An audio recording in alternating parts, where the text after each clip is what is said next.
Hezbollah leader Hassan Nasrallah has promised revenge on Israel after a week of highly targeted, absolutely unbelievable, to be honest, attacks on members of the terrorist organisation. First, pages all simultaneously exploded, then walkie-talkies, followed by airstrikes on rocket launchers. Reaction has been predictable from those clearly confused, and that's been kind. Australia's own self-declared chief feminist, except if you're an Israeli woman, of course, Clementine Ford, posted this after the first round of attacks. Imagine you're just walking around, going about your business, and thousands of phones explode in pockets. Imagine 4,000 people are injured, and some killed. Imagine the media calling this humbling and framing it as a precision military attack.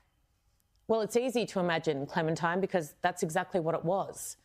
Does she not understand that these people are terrorists? I Googled the definition. The Oxford Dictionary says, and I quote, "A terrorist is a person who uses unlawful violence and intimidation, especially against civilians, in the pursuit of political aims." Let me give those still a little confused some examples of work Hezbollah has proudly claimed over the years. Suicide truck bombings of the US Embassy and US Marine barracks in Beirut, aeroplane hijackings, bus bombs, the list goes on. Oh, and they were targeting civilians. They weren't collateral damage. They are criminals. They kill indiscriminately. I don't know how else to say it. Whoever conducted the attacks on them this week did so in a highly targeted way. In fact, it's hard to imagine a more targeted attack. And yes, of course, the death of anyone not part of that terrorist group is a tragedy, especially children. But if you join a terrorist group that kills innocent people on purpose, then any innocent death around you falls squarely on your shoulders. A political strategist from the United Arab Emirates, Amjad Taha, put it like this, and I genuinely don't think it's possible to improve on. I want to bring it to you now.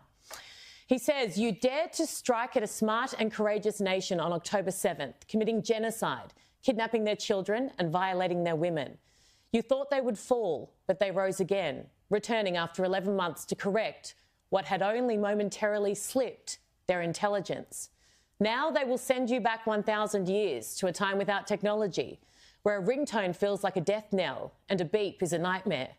You will be haunted by your own shadow too, afraid to use any technology, cut off from the advanced world.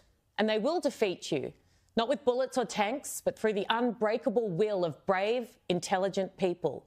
Over a simple cup of coffee, with one decisive click, they will seal your fate and the fate of anyone who dares harm their children. This is a nation the world respects. Hezbollah's pager attacks and today's V-82 strikes are not merely military victories. They represent a triumph for the Middle East over radicalism. A victory not only for Israel, but for all who stand against terror." Look it up. It's absolutely brilliant. Now, nobody knows what will happen next in the Middle East, but I know without any doubt in my mind who I'm rooting for. And it's not the terrorists who celebrate death. It's the country fighting desperately for life.